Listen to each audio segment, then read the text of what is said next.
Í síðasta þætti fórum við fram eftir frá Akureyri, það er að segja við beygðum ekki til vinstri fyrir sunnan flugvöllin, heldur ókum áfram suður Eyjafjarðardal. Þetta verður að teljast að gróskumesta landbúnaði hér að landsins og myndarskapurinn og snyrtimennskan víða einstök, til dæmis á bænum Stóra Hamri í Öngulsstaðahreppi. Athygli vakti hve allt varðveitist vel þarna. Á Hólum mátti sjá bygginga frá mörgum öldum og torfbærinn þar er upp undir 300 ára gamall, ef ekki eldri. Bílarnir á bænum voru meira að segja frá ýmsum tímum, sá elsti frá árinu 1934 og í furðugóðu lagi. Tugir bragga frá stríðsárunum eru þarna á bæjum, víða margir á bæ. Við fórum upp í Sölvadal. Þar reisti fólkið á 2 bæjum dýrarafstöð sjálft þegar fyrir lá að rafmagnsveiturnar legðu ekki rafmagn í dalinn.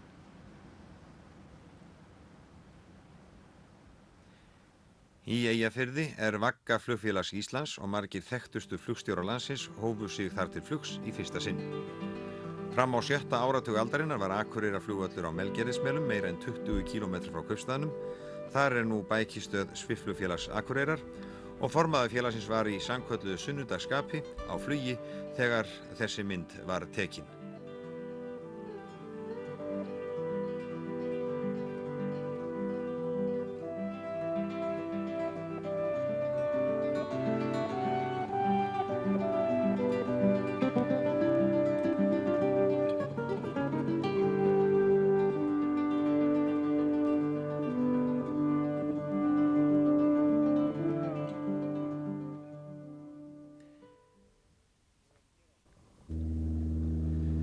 En hér á Melgerðismelum kveðjum við Eyjafjörð og ætlum alla leið vestur á firði.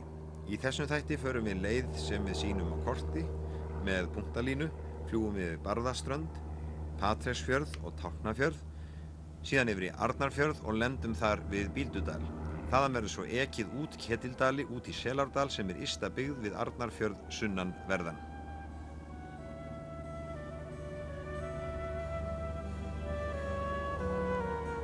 Í kveðjuskyni fljúgum við nú þvert yfir Eyjafjarðardal og förum síðar fyrir mynni Djúpadals þar sem hrikaleg og há fjöll gnæfa á milli dala.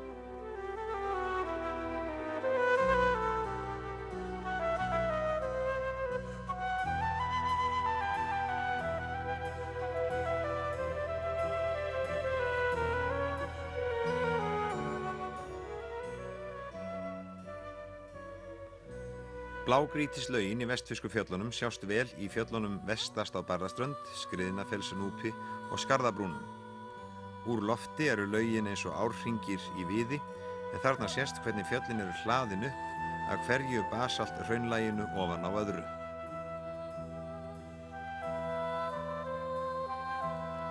Hinum megin við fjallið er Patreksfjörður, stærsta kauptún á sunnanverðum Vestfjörðum, með rúmlega 1000 íbúa. Bæjastæðið er alveg dæmigert vestfirskt. Bærinn stendur undir fjalli sem heitir því undarlega nafni Brellur og kaupstaðurinn er 2 kílómetrar á lengd. Atvinnufyrirtæki standa flest á Vatneyri og fram á miðja þessa öld var höfnin hérna megin við eyrina eins og víðar á Vestfjörðum. Á Patreksfirði sitja sýslumaður, prestur og læknir og þar eru sjúkrahús, iðnskóli, bókasafn og lyfjabúð. 1946 var Patrekshöfn grafin inn í lítið vatn á Vatneyrinni. Þetta er ævaforn verslunarstaður og heitir eftir heilugum Patreki, biskupi af Suðureyjum.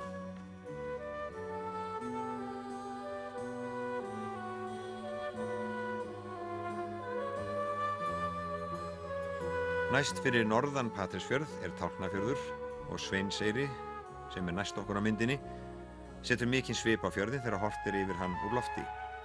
Fyrir innan eyrina er kauptúnið Tálknafjörður í landi Tungu 300 manna byggð. Eyrin myndar skjól fyrir höfnina en grynningarnar sjást vel ofanfrá og litbrigðin í sandinum á botninum eru sérlega falleg í góðviðrinu.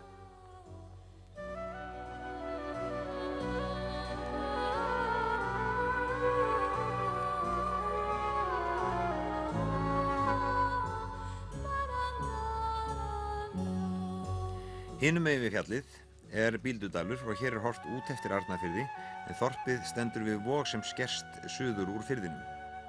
350 manns eiga heima á Bíldudal, álíka margir og áttu heima þar aldamótin síðustu, því þá var þetta einhver blómlegasti þéttbýlistaður landsins. Pétur J. Thorsteinsson gerði þá út mörg skip þarna og hann var brautryðjandi á mörgum sviðum. Hann var með fyrsta gufuskipið sem gert var á fiskveiðar hér á landi, fyrsta vatnssalirnið og þar með fyrstu vatnsveituna, fyrsta gosbrunnin, fyrstur með rennandi vatn á bryggju og hann var með fyrstu dömubúðina. Hann átti 5 íbúðarhús og 13 geymsluhús og lét leggja brautarteina allt þarna og gerði glæsileg hafnarmannvirki. Dráttarbraut lét hann gera. Nú logn þarna í Bíldudal eins og svo oft því að innlögnin eða hafgólan fer fram hjá voginum. Við sjáum nú suður í Suðurfirði sem ganga suður úr Arnarfirði fyrir innan Bíldudal. Þarna sjást Reykjarfjörður og Trostansfjörður, fjöllin Hornatær gnæfa yfir og svo Geirþjófsfjörður þar sem Gísli Súrsson leyndist og var veginn. En norðar við Arnarfjörð í Dynjandisvogi einhver frægasti foss landsins, Fjallfoss í ánni Dynjandi, nær 100 metra hár og 60 metra breiður neðst, en fyrir neðan hann eru 6 smærri fossar. En við ætlum út Arnarfjörð út í Ketildali og lítum nú úr mikilli hæð út með suðurströnd Arnarfjarðar, beint framundar Bíldudalsvogur og Bíldudalur, en síðan koma Ketildalir, hver af öðrum, alls 9 í röð fyrir utan Bíldudal, eins og hognar hvilftir, en hvassir múlar ganga í sjó fram á milli þeirra. Dalirnir heita Auðurhýsdalur, Hvestudalur, Hringsdalur, Bakkadalur, Austmannsdalur, Fífustaðadalur, Selárdalur og Miðdalur og Ystidalur. En nú erum við komin út yfir mynni Arnarfjarðar og horfum tilbaka inn fjörðinn sem mjög stór, meir en 200 metra djúpur, og þarna blasa Ketildalir við okkur að sunnanverðu, sargaðir inn í 500–700 metra háfjall. Dalirnir eru mjög stuttir. Þetta landslag er mjög sérkennilegt og einstakt hér á landi. Selárdalur blasir nú við, 3. ysti dalurinn, og þangað förinni heitið. Þetta sem sé ysti byggði dalurinn í Ketildölum og einna breiðastur eða rúmlega kílómetra breidd. Hér vestanmegin í dalnum neðri bær. En í dalnum miðjum svo höfuðbólið Selárdalur. Þar fæðingarstaður séra Jóns Þorlákssonar á Bægisá. Fyrir innan Selárdal eru nýræktir en innst í dalnum býlið Uppsalir. Á flugleiðinni inn til Bíldudals horfum við tilbaka út Ketildali enda landslagið óviðjafnanlegt. Utan frá Kópavogi að Otradal þetta 30 km löng röð af dölum, dalirnir alls 11 á þeirri leið. Hérna Hvestudalur, gulur sandurinn áberandi í Hvestuvaðli og nú horfum við suður Arnarfjörð.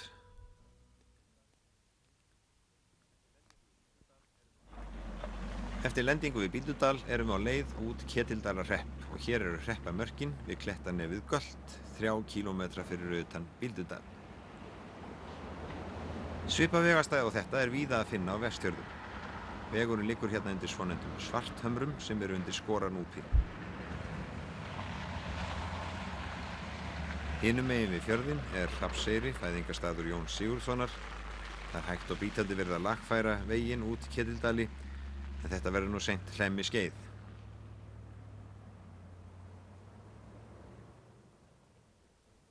Það furðu búsældarlegt í þessum litlu og aðkreftu dölum. Dalbotnarnir eru nokkuð grösugir og sléttir og hægt að rækta þar góð tún. Þetta í Bakkadal, þar eru 2 bæir í byggð, Grænahlíð og Feigsdalur. 9 húsin njóta sín vel með vestfirsku Alpana hinum megin við fjörðinn í baksýn. Hér allstaðar uppbygging. Ungu bændurnir hérna standa nú í framkvæmdum sem kynslóðin á undan þeim hafði komið í verk í öðrum landshlutum. Það nefnilega tiltölulega fá hús í hreppnum frá árunum 1950 til 70. Niðri við sjóinn má sjá að aukabúgreinar eru stundaðar hérna. Á 4 bæjum í hreppnum gert út á grásleppu á vorin.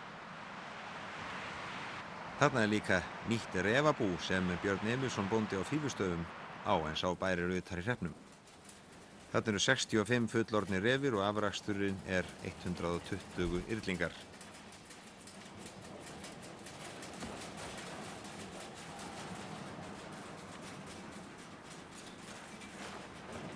Símalínurnar í þessari sveit eru orðnar af æva gamlar, 40 til 50 ára munu þar víst vera, og bráðum á að leggja sjálfvirka síma, og við sjáum að einn staurinn er bundinn fastur í vegkanti hérna næst okkur. Ummerki svipaða forna frægð og athafnasemi og á Bíldudal sjást við sjóinn við vestanverðan Hringstað. Þarna eru sem sé ennþá leifar af miklum hafnarmannvirkjum sem Pétur Björnsson, sem kallaður var hinn víðförli, lét gera þarna í lok síðustu aldar þegar hann kom frá Ástralíu. Þetta heitir Pétursvör.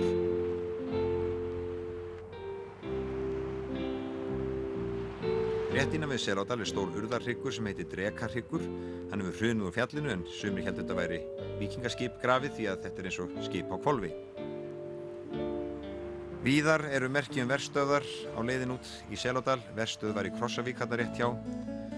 Allt borar í sögum tröll og huldufólk. Í fjallinu Jóreiði upp að Selárdal er steinrunnin tröllkona Jóreiður sem ætlaði að fylla upp fjörðinn ásamt vinkonu sinni sem bjó hinum megin við fjörðinn á Lokinhömrum, en það mistókst. Nú erum við sem sé komin í Selárdal, 26 km frá Bíldudal. Ólafur bóndi Hannibalsson er að slá túnið við bæinn og við heilsum því fyrst upp á hann.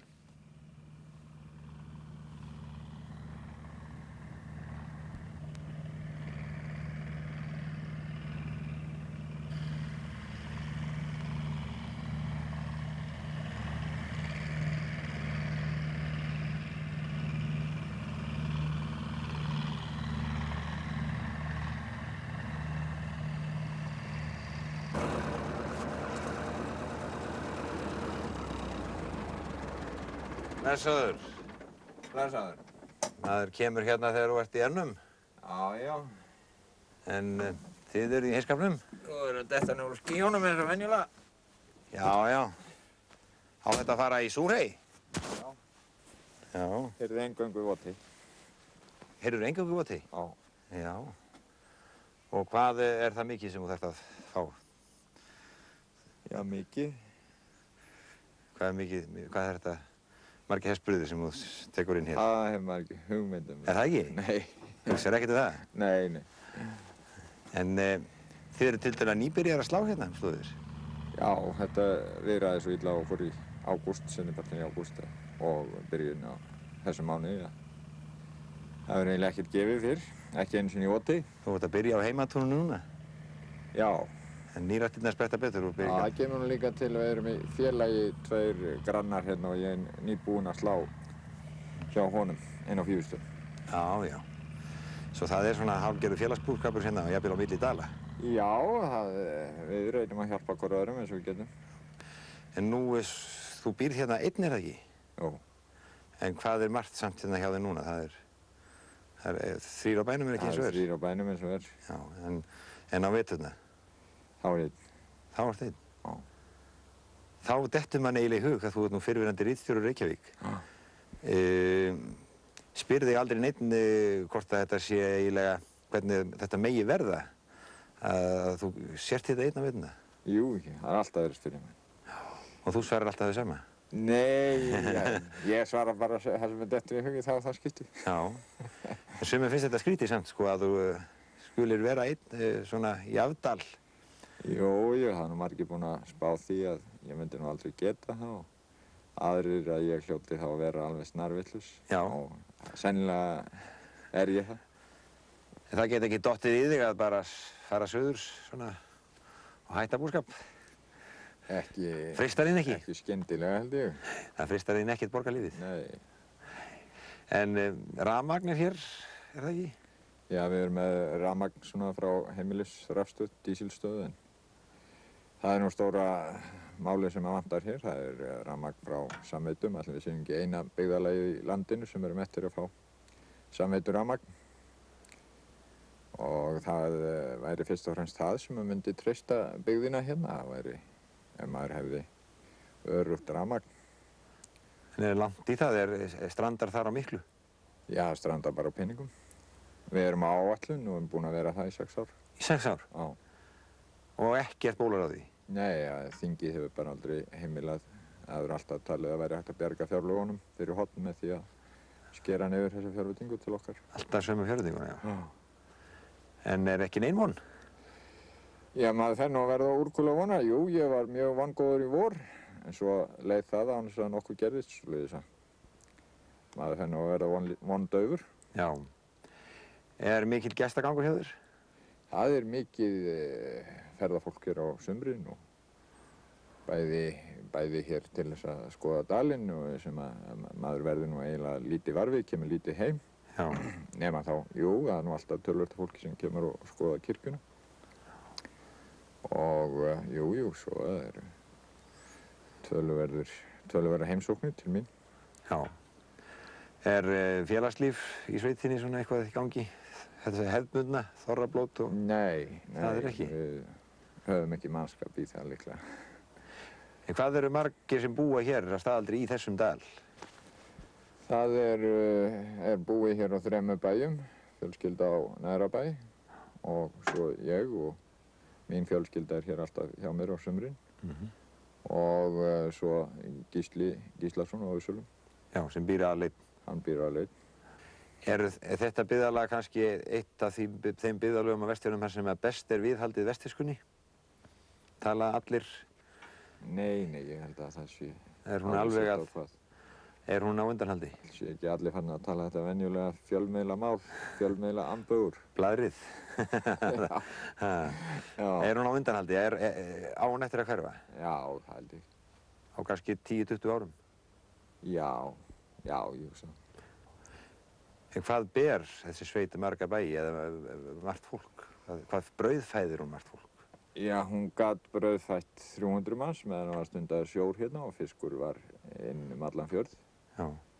En ég standi nú ekki undir öllu fleiri bílum heldur en það mætti segja kannski 10 bændur getur verið hérna í staðinn fyrir 7. Já, en það er hámarkið. Já, við miðað við nútíma... Miðað við nútíma búskap þá held ég að þýtt ekki að... Nútíma lifnaðarhætti. Já. Og svo væri kannski hugsanlegt að hér við sjóinn væru þá eitthvað nokkra fjölskyldur í viðbútt sem að stunduðu sjó á smábát. En þyrfti þá ekki hafnarbætur? Jó. Svolítið, það var nú búið að teikna höfn 1936, svo hún er búin að liggja náðu lengi í skúffunum. Já, það kostar peninga. Það kostar svolítið peninga. Kemstu nokkuð suður svona til þess að teiga af brunnum menningarinnar sem þar á að vera? Maður hefur nú komið svona kannski viku tíma, 2 ári, svoleiðis. En þá hefur maður eiginlega nóg annað að gera heldur en að hrærast í menningunni. Jæja, já. Þú varst ekki heima núna daginn, varstu þá að þingið eða einhverju? Já, ég var á stéttasambandsfundi, benda. Já, sagði nú í blaðagrein hérna að mikið væri að blaðrinu. Eru svona kjaftaþing eða... Já, svona öðrum þræði, þá held ég að það sé nú ekki síður þar heldur en annars staðar. Já, en eitthvað situr eftir? Það situr ýmislegt eftir og maður kynnist náttúrulega fólki og það er nú það sem er kannski helsti afrakstur á svona ráðstefnum að menn kynnast og þekkjast betur. Í Selárdal eru 9 útihús, Ólafur hefur 300 fjár. Jón Marteinn Guðröðsson á Fífustöðum vinnur í heyskapnum með Ólafi. Þótt komið sér fram í september mikið eftir að slá, en það hefur verið slæm tíð í sumar og spratt seint. Hannibal Valdimarsson, faðir Ólafs, er heima á bænum og þangað höldum við næst. Góðan dag. Komdu blessaður. Blessaður. Það er búið að bjóða þig velkomin. Já, það er búið að því. Sonur þinn gerir það. Já. En hann hefur mikið að gera á þessum árstíma. Jú, hann er að ljúka slættinum. Þú ert sem sagt ekki lengur bóndi hér eins og þú varst? Nei. Ég byrjaði hér 1965 og hætti hér 1977. Þá tók Ólafur við.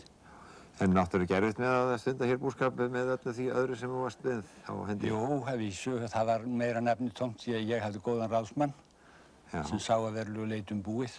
Selárdalur var í eyði þegar ég kom hingað, búinn að vera í eyði 4 ár og ég kunni þínu illa að Selárdalur væri í eyði. Svo þú hefur kannski, það er kannski fyrir þinn tilverknað að þetta er aftur orðin byggð? Já, það er það. Og búið á 3 bæjum? Já, neðri bæður var líka komin í eyði þegar að ég kom hingað, svo að það leit ekki lífvænlega út. Og það var þá einna fámennast í sveitinni, þá fór Feigsdalur líka í eyði rétt þær mundir. En þetta hefur nú lifnað við aftur. Kemur hingað á hverju sumri, oft á ári? Síðan ég hætti hér búskapnum hef ég verið hér öllum sumrum. Síðastlið haust var ég fram í nóvemberlok, en ég hef lítið verið hér í sumar. En nú er söguslóði hér á hverju strái. Sagnir og saga renna hér alveg saman, já. Það væri nú gott að eiga þig að eða mætti vera að því að sýna okkur þetta kannski? Já, ég er fús til þess að segja það sem ég veit og labba með þér hérna staðinn. Já, hvað það fyrst? Kirkjan kannski? Já, Selárdalur kirkjustaður frá fornu fari og það nú enn þó að ekki sé prestsetur hér lengur. Já, hvað það sagnir langt aftur kirkju hér? Já, fyrstu sagnir prest í Selárdal eru sagnirnar þjóðsögurnar Árum Kára sem líklega hefur verið hér á 11. eða byrjun 12. aldar. Nú, frægastir presta hér munu teljast Gísli Jónsson biskup sem var einn af siðaskiptafrömuðunum og var bannfærður af Jóni Arasyni og hrökklaðist þá til Danmerkur. En svo eftir nokkur ár, 1556, var hann orðinn biskup í Skálholti. Nú og svo séra Páll Björnsson frægastur presta hér tvímælalaust fyrir lærdómssakir og brautryðjendastarf í útgerðarmálum. Elstu munir þessara kirkju munu vera ljósahjálmurinn hérna og predikunarstólinn sem maður veit nú ekki aldur á og svo sennilega altaristaflan sem við vitum að gefin af kaupmanni á Bíldudal árið 1752. Á henni stendur foreret af Bíldalskaupmann Nikolai Hofgaard anno 1752. Svo að hún komin orðin meira en hálfs 300 ára gömul.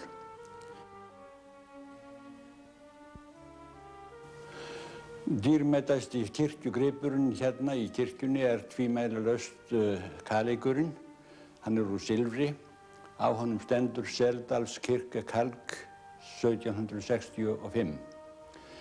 Menn vita það að hann gefinn af séra Eggert Ormssyni sem var prestur hér í Selárdal og hann gaf kaleikinn til minningar 3 börn sín sem hann hafði mist. Þá var það einnig vitað kaleikinn að hann kostaði 75 ríkisdali og 8 skildinga. Og mér sagt að í núgildandi gjaldmiðli þá myndi þetta nema nokkrum milljónum króna. 2 af kertastjökunum sem eru hérna á altarinu eru mjög gamlir og ekki vitað aldur á þeim.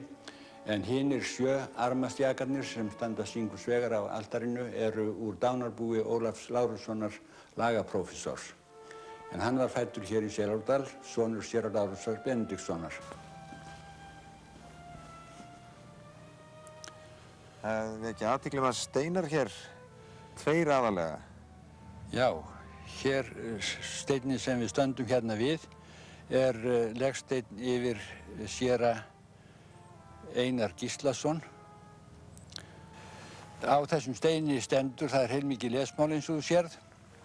Hér liggur Gísli Einar í borinn, dáinn 31. ágúst 1834, fæddur 2. júlí 1759. Prýði presta, sæmd samlífis, frami lærdóms, frægð mannelsku, játar það óþögull þjóðarrómur, ástvinir ættmenn amen segja.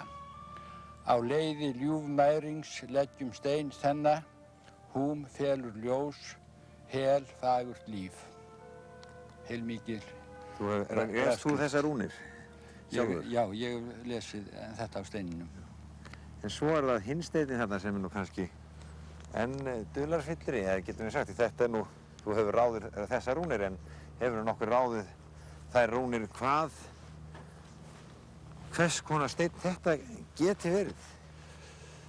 Þetta ekki legsteinn, svo mikið víst. En uppruna hans vita menn ákaflega lítið og hann eru ýmiss konar getgátur eða hugmyndir uppruna hans.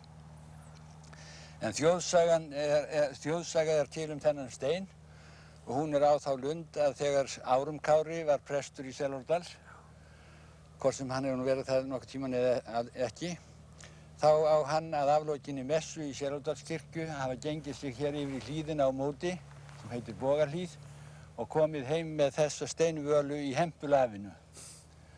Kaskur var hann og kröftugur, kunnáttuseminar. Nú, hann á að hafa lagt hann niður hér fyrir kirkjudyrum og látið höggva hann til á þennan hátt sem við sjáum nú hér og mælt svo fyrir að það skyldi höggva í hann 3 holur, en það myndi ekki verða fleiri mjaltakonur í Selárdal heldur en 3 og þær ættu að lauga hendur sínar eftir og fyrir mjaltir, fyrir og eftir mjaltir úr vatni því sem safnaðist í holurnar. Þetta er þjóðsagan. En hvað gæti þetta verið annað? Já, hugsanlegt er að landnámsmenn hafi komið með þennan stein með sér og hann sé úr heiðnu hofi og að holurnar séu þá svokallaðir hlautbollar, en blóð fórnardýra í hofunum var kallað hlaut og hofgoðinn stökkti svo hlauti með hlautteini sem hann hafði í hendinni á hofgestina. Og þetta gæti þess vegna verið helgigripur úr heiðnu hofi. Nú, svo er Einar Pálsson með allt aðra kenningar þennan stein og ef að hans kenningar eru réttar þá er ég ekki fjarri því að það sé rétt sem hann segir að þetta sé einn af merkustu forngripum Íslands. Já, Einar segir að þetta sé mælisteinn, dæmigerður þrítrangur og ásamt þjóðsagnarnöfnunum Kára og Kolbeini þáttur í sömu hugmyndafræði og sé í Njálssögu. Já, við höfum nú dvalið við þjóðsögur og sögu hér í Selárdal, en nú skulum við kynna okkur ein munnmæli sem lifa á vörum fólks hér þessar slóðir. Og það eru munnmælin það að í Selárdal hafi verið jarðgöng úr gólfi bæjarhúsa og kirkju hér í gegnum þennan hól sem við núna erum að labba upp eftir. Munnmælin segja að hér hafi jarðgöngin endað og þar sem að þekjan hafi orðið þynnri þá hafi hún fallið hér niður í endan og þess vegna orðið til þessi rauf. Við sjáum engan uppmástur til hvorurar handarinnar, svo þetta virðist nú ekki hafa komið einn uppgröftur úr þessu hérna til hliðar. Þetta er útilokað að þetta sé á náttúrunarvöldum? Þetta er útilokað að sé á náttúrunarvöldum því þetta er harður ísaldarhóll og vatnsrennsli hefur ekki getað rifið neitt með sér jarðveginn hérna á svona stuttu færi. En er alveg öruggt að þetta sé nú rétt? Getur ekki einhver önnur skýring verið á þessu? Jú, vafalaust er nú til aðra skýringar á þessu. Til dæmis þær skýringar að bæjarhóllinn hafi verið hér upp á brúninni á hólnum og þetta sé vatnsból og hafi verið yfirbyggð göng úr bænum og í vatnsbólið. Hafi þetta verið jarðgöng til flótta er þetta undankomulegin til sjávar. En kringlóttar rústir við enda gangnanna bendir til að brunnskýringi sé sennilegri. En nú förum við í átt til sjávar og fyrst rennum við í hlað að Neðrabæ þar sem búa hjónin Ólafur Gíslason og Ásta Svendsen. Ólafur er póstur og hann er fyrst spurður hve lengi þau hjón hafi búið að Neðrabæ. Ég er búin að búa hér síðan vorið 1968 í 13 ár. Já. Ert þú upprunnin hér í héraðinu? Nei, ég er fæddur upp Barnafoss í Suðurfjarðarhreppi. En þú? Ég er úr Reykjavík. Þú ert úr Reykjavík og kemur hingað vestur? Já. Fannst þér það ekki mikil viðburði? Jú, til batnaðar. Til batnaðar? Já. Að hvaða leyti? Öllu leyti. Alla þó auðveldar að eiga heima hér heldur en í Reykjavík? Jú, að mörgu leyti. Til dæmis með börn og svona. Já. Skólahald hvernig er það? Það er það sem er eiginlega eina vandamáli fyrst mér. Það er skóla? Já. Maður verður að koma krökkunum fyrir inn á Bíldal. Og sjáu ekki sjónvarp hérna? Sakna þess ekkert? Nei, við erum ekki með sjónvarp. Nei. Það var semst að þú ert mjög ánægð með að eiga heima hér á þessum stað? Já. Ekkert á þeim buxunum að fara að flytja héðan? Ég held ekki. Nei. Og fjölskylda ykkar, þið í hvað? Við erum 3 börn. 3 börn, já. Ég sé að það yngsta er bara á fyrsta árinu. Það er stundum sagt að hlutverk húsmóður í sveit sé miklu erfiðar heldur en húsmóður í borg eða bæ. Hvað finnst þér um það? Já, það er náttúrulega sumuleyti getur það verið. Já. En hérna, yfirleitt er nú tæknin komið svo mikið til sveita líka. Er þetta kannski í raun meira lifandi og minni hætt á vissum leiðindum eða einmannaleg? Já, því er ekkert náttúrulega jafna saman. Hvað er meira lifandi? Allt lífið kringum hann, sko. Já, hér? Já. Já. Og sonur ykkar er hérna að vinna á það túnni, svo að það eru nóg að sýsla fyrir krakkarna eftir því sem við komast að legg. Já, þau taka mikið meira þátt svona í störfum foreldra sinna heldur en eru í kaustu þar sem að börnin komu yfirleitt ekki nálægt pabbaninu með þegar hann kemur heim og vinnur á kvöldinu og svona. Svo að þetta er ekki kynslóðabil hér á þessum bæ? Ekki ennþá allavega. Nú búa 29 manns í hreppnum en 300 fyrir á Öldum. Þetta er hafnarstæði sem geti breytt miklu. Selárdalur var öldum saman mikið höfuból og eftirsótt brauð. Hannibal, hvað var það sem gerði Selárdal svona eftirsóknarverðana fyrir á Öldum? Það var nú nokkuð margt. Það var fyrsta lagi að það var fjölmenn byggð hér þá. Svo heyrði nú stóri Laugardalur í Tálknafirði til Selárdalssókn líka. En meira skipti hitt að það voru 8 til 10 hjáleigur í kringum staðinn og af þeim voru leigugjöld, verulegar tekjur. Nú í 4. lagi þá var uppsátur hér við sjóinn og í landareign Selárdals í Sandvík, Verdölum og Kópavík. Alls stundum upp undir 40 bátar sem allir borguðu uppsáturstoll og sumir verbúðartoll líka. Og verbúðartollurinn var nú þegar að prestarnir voru máttugastir í að okra, þá tóku þau 10. hvern sívaran fisk sem á skip kom. Og það hafa náttúrulega verið drýgstu tekjurnar sem Selárdalsprestar fengu. Auk þess gerðu svo út venjulega 2 skip sjálfir. En það sem skapar það í hafnaraðstöðu hér, er það þessi tangi hér? Það er í fyrsta lagi nálægð Selárdals við fiskimiðin sem bændur innan úr firðinum sóttust eftir að verða aðnjótandi. Og síðan góð lendingaskilyrði hér fyrir árabátana. Við sjáum vikinn hérna inn í ströndina, það eru varirnar sem áraskipin lentu í. Og svo er Krókshausinn hérna fyrir framan okkur. Hann er brimbrjótur gegn norðangarranum og briminu. Og hér er Lygna fyrir innan, enda útmælt hafnarstæði og viðurkennd löggilt höfn. Nú er mikið rætt um Pál Björnsson sem hér var. Mikill merkismaður. Já, séra Páll Björnsson var merkismaður á marga lund. Hann var fyrst og fremst einn lærðasti Íslendinga á sinni tíð. Orti jafnvel á grísku og kunni hebresku allra manna best. Hjá honum lærði Jón Vídalín, var Jón Vídalín tvisvar sinnum til náms hér í Austurlandamálum. En það var ekki nóg með það að hann væri lærður í tungumálum, heldur var hann líka lærður í sjómannafræði og stjörnufræði og stærðfræði. En mest finnst mér þó um það að hann er brautryðjandi í íslenskri þilskipaútgerð því að hann lætur smíða hér skútu að fyrirmynd hollenskra sem hér fiskuðu mikið á sumrin hér fyrir Vestfjörðunum og hélt henni út mörg ár og var á yngri árum sínum sjálfur skipstjóri á skútunni og kom oft með hlaðafla að landi af hafi þegar ekki var fisk vart á fjörðum inni. Er þetta fyrsta þilskip á Íslandi? Þetta er fyrsta þilskip á Íslandi, minnstu kosti frá fornöld, þeir hafi þilskip. Þannig hefur sem sagt verið svona, getum við sagt, vitað margt fyrir sér, en það hefur nú löngum legið á orði að hér í firði hafa menn vitað lengra nefi sínu.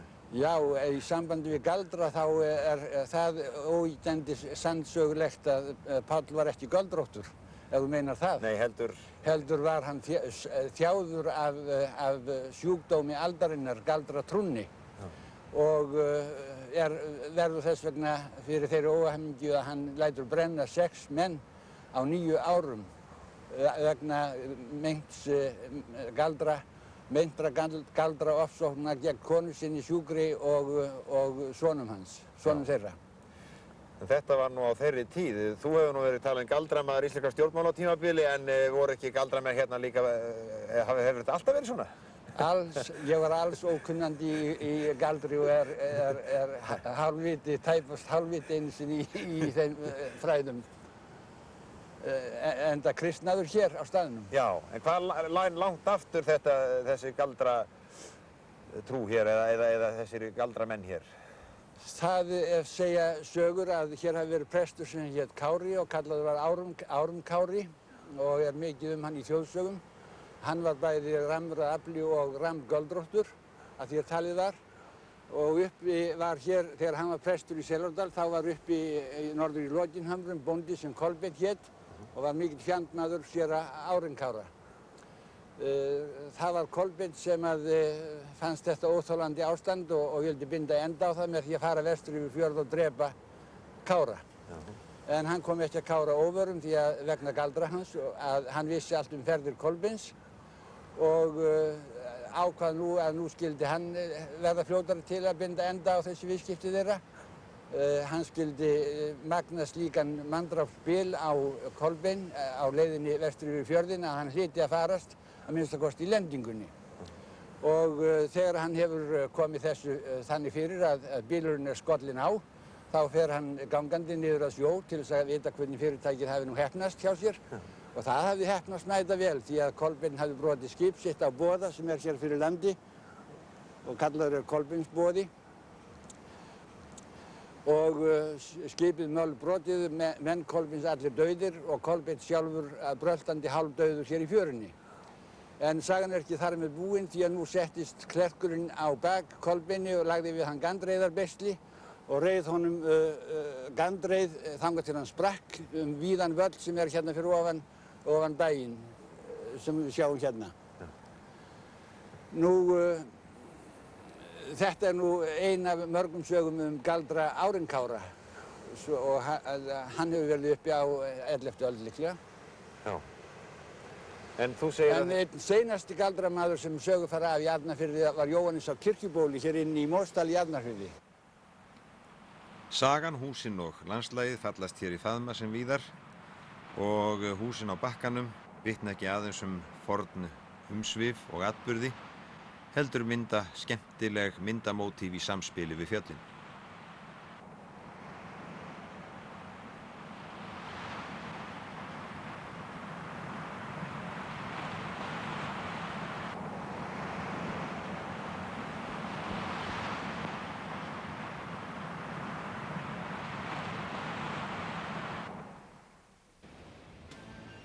En nú förum við út í Verdali sem liggja fyrir utan Selárdal.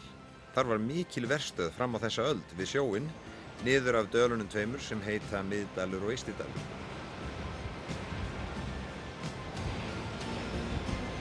Hinum megin við fjallið Kóp var einnig mikil verstöð í Kópavík. Það kom hvöss norðaustanátt, óskup kalt og nöturlegt í særokinu. Það er rétt að ímynda sér hvernig vistin hefur verið hér á útmánuðum. Hér standa enn mörg tóftarbrot, hvert við annað og á ferð okkar göngum við alls fram á rústir 14 búða niður að Miðdal. Það þýðir að í þessari veðstöð hafa verið meir en 80 manns á sínum tíma. En hvað kom til að menn fóru út á Annes og Útskaga og jafnvel Útsker eins og Oddbjarnarsker á Breiðafirði til sjósóknar allt fram á þessa öld? Þetta var á árabáta öld eins og við okkur ljóst og þá reið á að hafa verstöð það sem lá næst fiskmiðunum og það var á vorvertíðinni meðan fiskur var ekki genginn í sjóinn, í fjörðinn og þá sóttu bændur innan úr öllum Arnarfirði hingað til Selárdals og í Verdalina og Kópavík af því að þar var fisk að fá rétt fyrir landinu. Komst þú hingað þegar að hér var enn gert? Ég kom hér hingað vorin 1915-1916, þá er faðir minn hjá Hringsdalsmönnum, Einari Bogasyni frá Hringsdal. Og til hvaða erindi átti þú nú svona og það var til þess að sækja fisk í soði til föður míns og færa honum kaffi og nesti, mat. Þegar gengið hér þá sér maður sitt hvorum megin við sem að búðirnar svona vörður eða stólpa.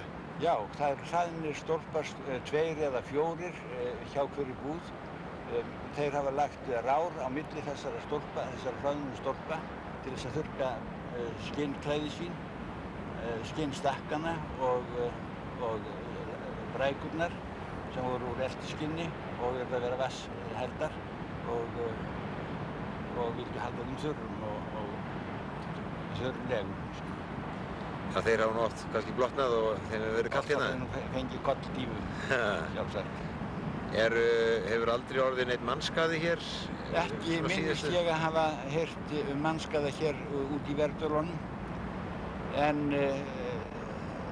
í Selárdal fórust ein 4 skip árið 1900 og þar með fórust eitthvað 20 manns sem voru atkallmenn af bæjunum í Selárdal.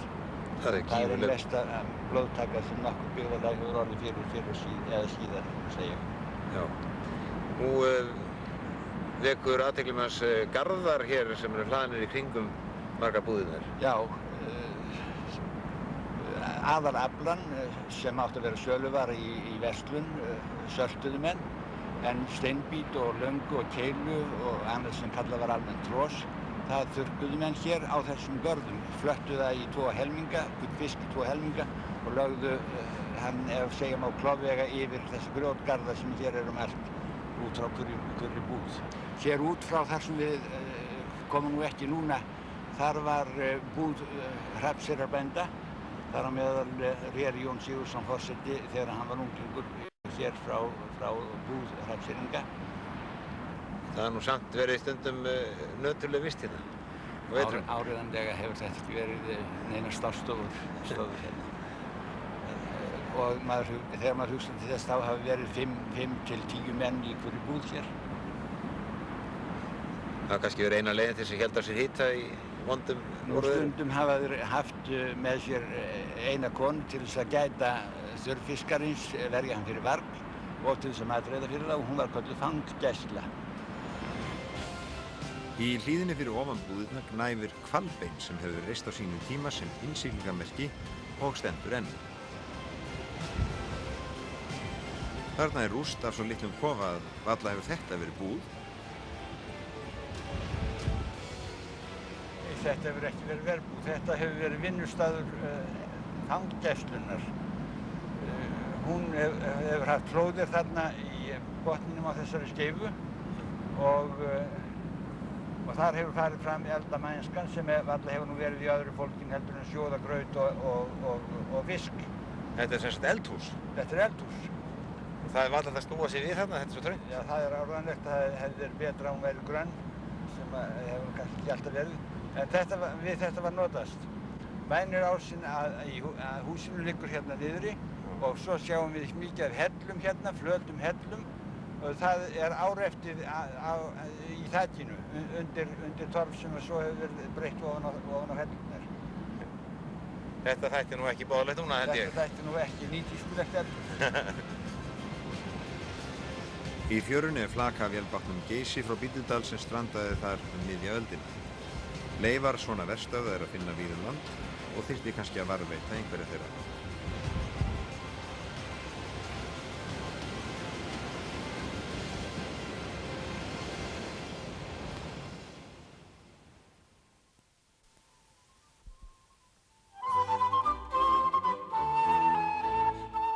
Á leiðinni tilbaka er ekið fram á sérkennilega byggingar og listaverk sem eiga enga hliðstæðu hér á landi. Þetta eru verk Samúels heitins Jónssonar og við skoðum þau nánar í næsta þætti á jóladag. Hér er allt með ævintýralegum blæ, stúlka og selur synda í firðinum.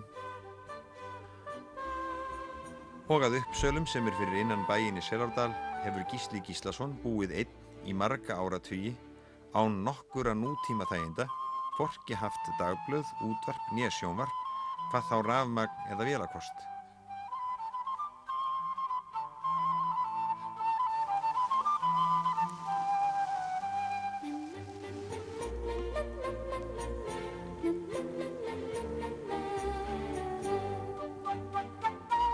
Á jóladag hefjum við ferðina með því að fljúga yfir Rauðasand og síðar Látrabjarg, hinn tignarlega útvörð Evrópu í vestri.